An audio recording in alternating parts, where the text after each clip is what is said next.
अस्सलाम वालेकुम स्टूडेंट्स, आज हम आपके लिए एमसीक्यूज़ डिस्कस करेंगे। हम these MCQs based on the sun board paper और belongs to the practical, sometime practical belongs to the first chapter. Now the first MCQ is that which of the following quantities is measured by using a micrometer screw gauge. आपसे कहा जा रहा है कि आपको ये चार मुख्तलिफ किस्म की फ़िज़िकल क्वांटिटीज़ दी जा रही हैं और आपसे पूछा जा रहा है कि बताइए इनमें से कौन सी क्वांटिटी जो है वो माइक्रोमीटर स्क्रू गेज के में हम इस्तेमाल करते हैं।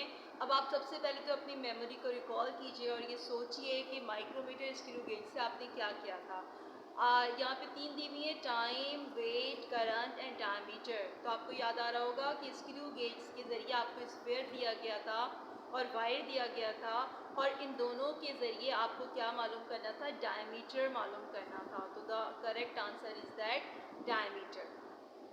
Now second is that which of the following instrument is used to measure the internal diameter of pipe? Pipe है, हॉलो पाइप, जैसे पाइप होता है ना, खुला हुआ पाइप, पाइप का एक सिरा खुला हुआ होता है विद अ सिंगल मेजरमेंट। आपसे पूछा जा रहा है कि बताइए ये कौन सा। अब पहले तो उधर तो क्वांटिटी पूछी थी, यहाँ इंस्ट्रूमेंट मालूम करना है कि बताइए वो कौन सा इंस्ट्रूमेंट है जो कि इस्तेमाल किया जाता है ताकि आप मेजरमेंट कर सकें internal diameter with a single measurement. अब यहाँ पे आपके पास जो है options are given here. The options is that there are four options are here. Number one is the manometer, number two is the spherometer, number three is the vernier caliper and number four is the screw gauge. ये आपको four options are given, यहाँ पे four options आपको given है। अब आपको ये सोचना है कि इंटरनल डायमीटर आपने किस चीज़ का मालूम किया था, किस इंस्ट्रूमेंट के ज़रिए इंटरनल डायमीटर मालूम किया था। आपने वर्नियर कैलिपर के ज़रिए, जो आपके पास टेस्ट ट्यूब गिवन थी, पाइप जैसी होती है वो, तो टेस्ट ट्यूब का आपने टेस्ट ट्यूब के ज़रिए इंटरनल डायमीटर मालूम करना था वर्नियर कैलिपर के ज़रिए। तो the correct answer is that vernier caliper. अब आपके पास नंबर थ्री ये है कि if a body falling freely, अगर कोई बॉडी नीचे की तरफ आज़ादाना आ रहा है, इट मोशन विल बी। अब इसकी मोशन कैसी होगी, ऊपर से नीचे की तरफ आ रहा है, लीनियर, इसका मतलब होता है सीधी, रैंडम यानी कि इधर उधर हिलता चला जाएगा, पीरियोडिक यानी कि जाएगा और आएगा, वाइब्रेटरी जो कि आपने सिंपल हार्मोनिक मोशन में किया था कि it passes with the mean position, जैसे झूले की जो हरकत होती है वो वाइब्रेटरी होती है। तो अब आप ये सोचिए कि कौन सा होगा, जब कोई बॉडी ऊपर से नीचे की तरफ आएगी तो वो सीधी आएगी। The correct answer is that the linear. Number four is that inertia of a body depends on it's inner. किसी भी बॉडी का जो इनर्शिया होता है वो किस चीज़ पर डिपेंड करता है, time, mass, length and temperature. तो अब आप सोचिए कि टाइम का तो बॉडी के जो है इससे तक ताल्लुक़ नहीं होता, लेंथ का भी नहीं होता, temperature. The correct answer is that mass. Mass is the correct answer. Now students, number four is that if a body of mass 2 kg is moving with an acceleration of 5 meter per second square, then the net force exerted on the body is। आपको कहा जा रहा है कि body जिसका मास 2 kg है वो 5 metre per second square acceleration से हरकत कर रहा है, उसके ऊपर टोटल फोर्स जो बॉडी की है वो क्या होगी, 7 न्यूटन। ऑप्शन है 7 newton, 10 newton, 15 newton and 20 newton. बहुत ही आसान इसका आंसर है। The formula is that F is equal to m into a. आपने सब्स्टिट्यूट कर दिया, आपको एक्सेलरेशन पता है, ये पता है, तो the correct answer is the 10 Newton is the correct answer. Next is that number 5 is that आपसे कहा जा रहा है कि number 5 is that the average velocity from A to E in the diagram is। आपको एक डायग्राम गिवन है यहाँ पे, पॉइंट से A से लेकर E तक बॉडी की A to B की velocity 3 meter per second given है, B to C की 6 मीटर पर सेकेंड, C से D जब वो मूव कर रहा है तो उसकी वेलोसिटी 4 मीटर पर सेकेंड है, और जब वो D से E मूव कर रहा है तो उस वक्त उसकी वेलोसिटी 11 मीटर पर सेकेंड है। आपको फाइंड आउट करनी है एवरेज वेलोसिटी।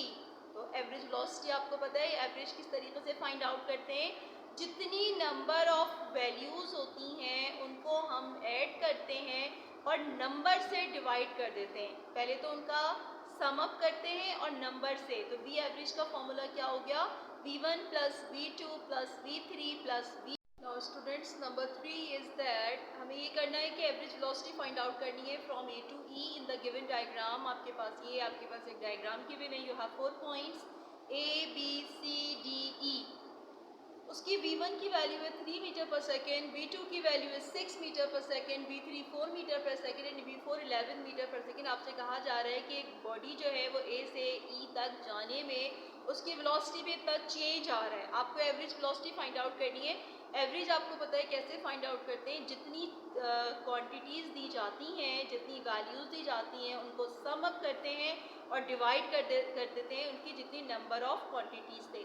तो यहाँ पे हमारे पास 4 वेलोसिटीज़ गिवन है। हमने फॉर्मूला लिखा v4 v1 plus v2 plus v3 v plus v4 और हमने देखा कि हमने सबको सम अप किया और नंबर फोर्सेस को डिवाइड किया। The correct answer is that. हम सबसे पहले जब भी एमसीक्यूज करेंगे अपना आंसर पहले निकाल लेंगे। अब हमारे पास देखिएगा कि ऑप्शंस हमारे पास क्या क्या हैं। The options are that number 1 is 3 meter per second, 4 meter per second, 12 meter per second. अब हमारा आंसर तो इसके अंदर लाई नहीं कर रहा है, लेकिन जो फोर्थ ऑपरेशन है नन ऑफ दीज, तो हमारा आंसर क्या हो जाएगा, none of these our correct answer. तो एग्जाम में ये बात याद रखिएगा कि कभी आपका जो आंसर आएगा वो उनसे टैली नहीं भी कर सकता है। नाउ स्टूडेंट्स हमने नंबर 6 आप कर रहे हैं एमसीक्यूज जो कि बेस्ड है इसके ऊपर। Number 6 is that it is better to use a long spanner, यानी कि ये ज़्यादा सही होता है स्पेनर जो कि अक्सर नट्स वगैरह टाइट करने के लिए इस्तेमाल किए जाते हैं आपको टूल्स के अंदर, तो वो बड़ा स्पेनर ज़्यादा सही हो rather than a short cut, छोटे के मुकाबले में। 1 टू टाइटन अ नट, आपको एक नट है उसको टाइट करना है, तो कहा ही जा रहा है क्या ये बेटर है, अच्छा होता है कि आप लॉन्ग स्पेनर यूज़ करें। वैसे तो पर अच्छा होता है कि लॉन्ग स्पेनर यूज़ करें आपके लिए। अब वजह क्या होती है, because it offers more friction. क्या ये फ्रिक्शन बहुत ज़्यादा दे देता है? नो, ऐसा जैसा कुछ नहीं होता, फ्रिक्शन का इससे कोई ताल्लुक नहीं है। It required less turning effect, क्या इससे टर्निंग इफेक्ट जो होता है वो कम होता है। Number 3 more work is done by the user, उसको ज़्यादा काम करना पड़ता है, ऐसा जैसा कुछ नहीं होता, बल्कि ये काम को थोड़ा सा आसान बना देता है। It requires less force to exerted. ये फोर्थ ऑप्शन भी ठीक है और 2 ऑप्शन ठीक है, दोनों ऑप्शन ठीक है कि इसके ज़रिए टर्निंग इफेक्ट थोड़ा सा जब लॉन्ग स्पेनर हो जाता है तो इसका फोर्थ ऑप्शन ज़्यादा मुझे सही लग रहा है कि it requires a less force, come force इसके अंदर लगानी पड़ती है और इसमें जो है इसका fourth answer is the correct. Number 7 is that, अब आपको ये कहा जा रहा है कि the weight of the object on the surface of the moon is, आपसे कहा जा रहा है कि किसी भी ऑब्जेक्ट का जो वेट है मून पर क्या होगा। क्या कहा जा रहा है, आपसे कहा जा रहा है the weight of the object on the surface of the moon is, क्या हो सकता है इसका, तो ऑप्शन इज 0। इसके अलावा एक ऑप्शन आपके पास आ रहा है equal to that on the surface of the earth. Number 3 less than that on the surface of the earth and number 4 is more than that on the surface of the earth। अब आप देखिए कि जब कोई object किसी surface पर रहता है, मून पर जो होता है क्या होता है, आपको पता है ऑक्सीजन की कमी हो जाती है, हमें वज़न कम हो जाता है, तो वेट ऑफ द ऑब्जेक्ट जब ग्रेविटी चूँकि कम हो जाती है लिहाजा इसका वज़न भी कम हो जाता है। Less than that of the on the surface of the earth is the correct answer. अब आइए Number 6 is that the given diagram, the path followed by a comet when it reaches close to the sun, the shape of the path is, आपको एक path given है, आपसे ये कहा जा रहा है कि ये जो comet है जब sun के पास से गुजरता है तो वो किस तरह से हो जाता है, वो उसकी शेप क्या हो जाती है। आप देख रही हैं ये comet है, sun के गिर्द चक्कर लगा रहा है, अब वो जो कॉमेट जो रास्ता डेवलप कर रहा है, the shape of the path is 3 options हैं, एलिप्टिकल, स्फेरिकल, पैराबोलिक। तो आप देख रही हैं the correct answer is the elliptical, ellipse बना रहे हैं, यानी कि क्या कहा जा रहा है, question is that the given diagram the path followed by a comet when it reach close to the sun.